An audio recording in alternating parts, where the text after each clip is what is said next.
Hello everyone, how are you all. So जिन लोगों ने मेरी लास्ट वीडियोस देखी होंगी तो उन्हें पता होगा कि मैं एसक्यूसी के कुछ क्वेश्चंस हैं जो कि बेस्ड हैं X bar chart and R chart, उनको मैं आजकल डिस्कस कर रही हूँ। सो जो लोग मेरे चैनल पे नए हैं तो वो लोग चैनल को सब्सक्राइब कर लें और वीडियो को लाइक कर दें। सो देखिए, यहाँ पे अब हम लोग डिस्कस करने वाले हैं एग्जाम्पल 1.2। सो एग्जाम्पल 1.2 कहता है construct a control chart for mean and the range for the following data on the basis of fuses the sample of 5। so यहाँ पे आप लोग देख सकते हैं कि सैंपल टोटल, अगर आपके सैंपल आप यहाँ पे काउंट करोगे तो टोटल देखिए साइज आपका जो सैंपल नंबर है वो 1 to 12 जा रहे हैं और हर सैंपल में टोटल आपको 5 सैंपल्स यहाँ पे दिखेंगे। दैट मीन्स n की वैल्यू है 5 एंड k की वैल्यू जो है वो है आपकी 12। तो यहाँ पे देखिए बोल रहा है, यहाँ पे देखिए ब्रैकेट में लिखा है each set of 5 have been arranged in ascending order of their magnitude. So ये ऑलरेडी असेंडिंग ऑर्डर में अरेंज है।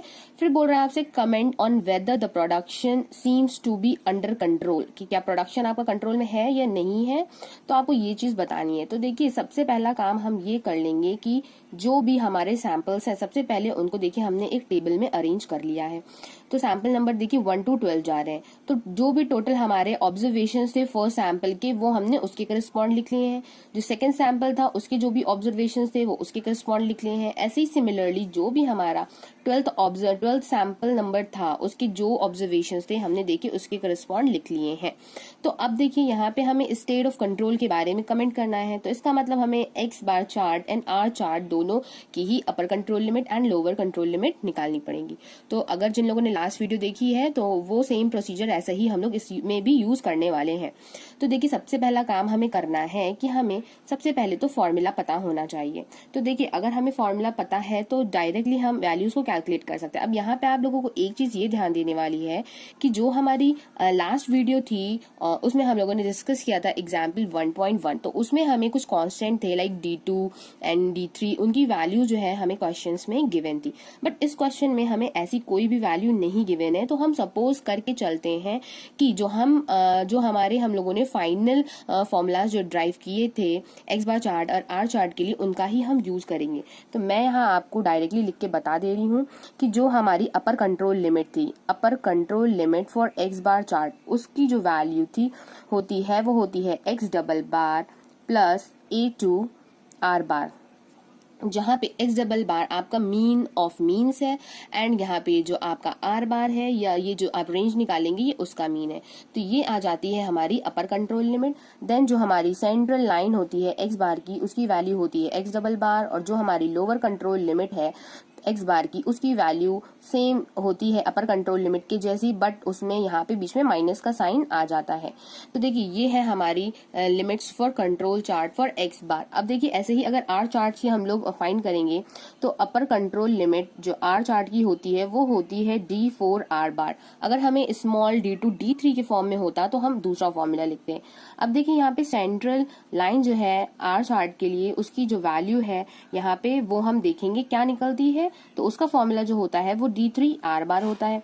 देन जो हमारा लोअर कंट्रोल लिमिट होगी आर चार्ट के लिए वो होगी हमारी यहाँ से देखिए यहाँ पे ये तो आर बार होती है और ये हो जाएगी आपकी D3 आर बार।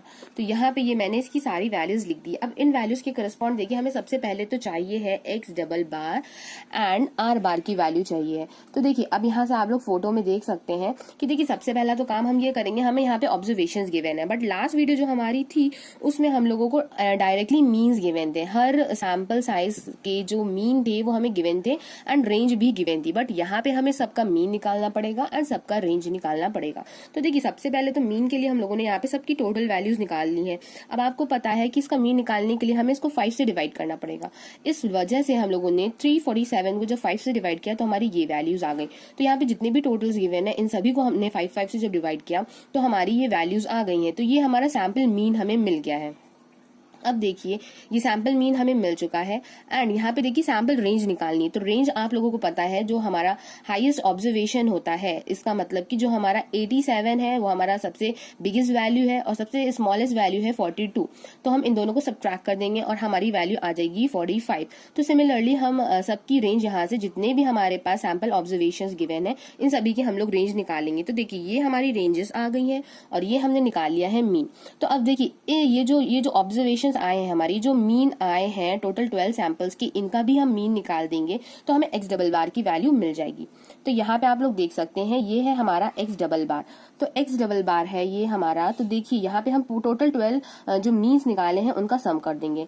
इसका मतलब कि 69.4 plus 63.4 plus up to dot dot dot 95.6 and divided by 12 because total 12 sample size है। ये काम आप लोग डायरेक्ट अपनी कैलकुलेटर पर कर सकते हैं, आप लोगों को ऐसे करके लिखने की कोई भी जरूरत नहीं है। या फिर आप लोग लिख के शो भी कर सकते हो बिकॉज जो फोर्थ पेपर होता है आपका वो सब्जेक्टिव होता है और आपको वहाँ पे लिख के दिखाना भी पड़ता है। तो यहाँ से देखिए जब आप लोग एक्स डबल बार निकालते हो तो आपकी वैल्यू आ जाएगी 59.67। अब ये तो एक्स बार की वैल्यू हो गई, बट हमें यहाँ से आर बार भी निकालना है बिकॉज उसका यूज भी हमारे फॉर्मुलाज में है। तो जब हम लोग आर बार निकालेंगे तो आर बार मतलब जो भी हमारी रेंज निकली थी उनका सम। तो देखिए उसकी वैल्यूज थी हमारी जैसे कि 45 हो गई प्लस 48 हो गई plus up to dot dot dot last वाली वैल्यू थी हमारी 75। तो इन सबका सम डिवाइडेड बाय 12। तो यहाँ से ये हमारी रेंज निकल आएगी 59.67। तो सेम जो प्रोसीजर है इसका निकालने का वो हम लोगों ने एक्स डबल बार फाइंड कर लिया है, आर बार बिकॉज आप लोग को एवरेज फाइंड करना आता है। तो हमारी ये दोनों वैल्यूज निकल आई हैं और अब हम लोगों को इन वैल्यूज को सब्स्टिट्यूट करना है इन लिमिट्स में। तो देखिए यहाँ पे ये जो वैल्यू है A2 की एंड यहाँ पे जो D4 एंड D3 की वैल्यू है ये आप लोगों को पीछे टेबल से मिल जाएगी। सो आप लोग देखिए इस चार्ट में देख सकते हैं यहाँ पे आपको दिया हुआ है sample size that means n। तो देखिए n की वैल्यू हमने ली है 5 बिकॉज क्वेश्चन में हमें 5 ही ऑब्जर्वेशन दिए हुए हैं हर सैंपल की करस्पॉन्ड। सो 5 के अकॉर्डिंग यहाँ पे आप लोग A2 की जो वैल्यू देख रहे हैं वो आपकी है 0.577। तो इसको अप्रोक्सीमेटली हम लोग ले सकते हैं 0.58। देन यहाँ पे आप लोग देख सकते हैं कि जो D3 की वैल्यू है वो आ रही है 0 एंड D4 की वैल्यू है 2.11। सो अब यहाँ से आप लोग देख सकते हैं कि देखिए हमें सबकी वैल्यूज पता चल गई। अब देखिए आप लोगों को या तो चार्ट गिवन होगा या फिर तो आपको वैल्यूज गिवन होगी, पर ज्यादातर किया यही जाता है एग्जाम में कि वो आप लोगों को वैल्यूज प्रोवाइड कर देते हैं डायरेक्टली। तो देखिए यहाँ से अब हम लोग अगर लिखेंगे तो देखिए upper control limit of X bar is equal to अब एक्स डबल बार की वैल्यू हमारी आ चुकी है 59.67 देन प्लस A2 की वैल्यू देखिए हम लोगों ने पता चल चुकी थी 0.577 करके थी, तो उसको हम लोगों ने अप्रोक्सीमेट कर दिया तो 0.58 हो गया। देन उसमें हम लोग मल्टीप्लाई करेंगे आर बार की वैल्यू है हमारी 59.67। तो यहाँ से आप लोग देख सकते हैं कि जो हमारी अपर कंट्रोल लिमिट है जब आप लोग इसको सॉल्व कर लोगे तो वो आ जाएगी 106.21। सिमिलरली जो हमारी सेंट्रल लाइन है एक्स बार की वो तो आपकी एक्स डबल बार के ही बराबर होती है। तो यहाँ पे इसकी वैल्यू आ जाएगी 30। सॉरी यहाँ पे मुझसे एक मिस्टेक हो गई है। देखिए एक्स डबल बार की जो वैल्यू थी वो हमारी आ रही थी 71.6। तो ये मैंने कुछ गड़बड़ी कर दी है। तो देखिए यहाँ पे भी 71.6। तो ये हमारी एक्स बार की वैल्यू है। तो एक्स बार की जो भी वैल्यू है वो आप इसको सब्स्टिट्यूट करके यहाँ पे आप लोग सॉल्व कर लोगे। अब देखिए यहाँ पे ये हो गई सेंट्रल लाइन। अब जो सेंट्रल लाइन है तो उसकी वैल्यू एक्स डबल बार से इक्वल होती है, तो उसकी वैल्यू भी हो जाएगी 71.6। तो यहाँ पे लोअर कंट्रोल लिमिट की अगर बात करेंगे तो आप जो इन दोनों वैल्यूज आई इनको कर दोगे सबट्रैक्ट। तो यहाँ पे आप लोग फॉर्मूले में डायरेक्ट वैल्यू रख के इसको कैलकुलेट कर सकते हो। तो उसकी वैल्यू आ जाएगी 36.99। सिमिलरली अब देखिए ये हमारी आ गई है अपर कंट्रोल लिमिट। देखिए मैं आप लोगों को प्रोसीजर इसलिए बता देती हूँ ताकि आप लोगों को थोड़ा सा रिकॉल होता रहे, बिकॉज देखिए कैलकुलेशन तो सब कुछ आप पे ही डिपेंड करता है। आप लोगों को ये फॉर्मुलाज पता है तो आप लोग डायरेक्टली इनमें वैल्यूज रख के सब्स्टिट्यूट कर सकते हो, उसमें कोई भी दिक्कत नहीं है। अब मैं देखिए आप लोगों को बस इसलिए बता रही हूँ ताकि आप लोगों को एक बार चीजें याद हो जाए, बिकॉज सुनने से जल्दी याद होता है एज कम्पेयर टू आप खुद से अगर याद करने की कोशिश करोगे। तो देखिए जब अपर कंट्रोल लिमिट है आप लोग अपर कंट्रोल लिमिट के लिए D4 की वैल्यू एंड आर बार की वैल्यू जब सब्स्टिट्यूट करोगे तो यहाँ पे वैल्यू आ जाएगी आपकी 125.904। देन जो सेंट्रल लाइन है वो आपकी आ जाएगी 0 बिकॉज D3 की वैल्यू 0 थी। देन देखिए ये है आपकी लोअर कंट्रोल लिमिट। देन जब आप इसकी सेंट्रल लाइन फाइंड करोगे तो वो आपकी आर बार के बराबर होती है और आर बार की वैल्यू आपकी कितनी थी 59.67। तो यहाँ पे देखिए ये सारी वैल्यूज जो है वो आ चुकी हैं। अब देखिए इन वैल्यूज का यूज करके हम बनाएंगे चार्ट इसका। अब देखिए जो चार्ट बनाएंगे चार्ट की ही हेल्प से हम बता सकते हैं कि स्टेट ऑफ कंट्रोल में है या नहीं है, अदरवाइज बिना चार्ट की हेल्प से भी हम इजिली बना सकते हैं। तो देखिए चार्ट भी आपका बुक में गिवन है, आप लोग डायरेक्टली वहां से देख सकते हैं। तो अगर आप लोग देखिए यहाँ पे एक्स बार चार्ट में तो देखिए हमने जो पहला सैंपल अपना जो प्लॉट किया है तो देखिए पहला जो मीन आ रहा था हमारा वो आ रहा था 69.4। तो देखिए यहाँ पे एक्स एक्सिस पे हमने क्या लिया है, सैंपल नंबर्स लिया है।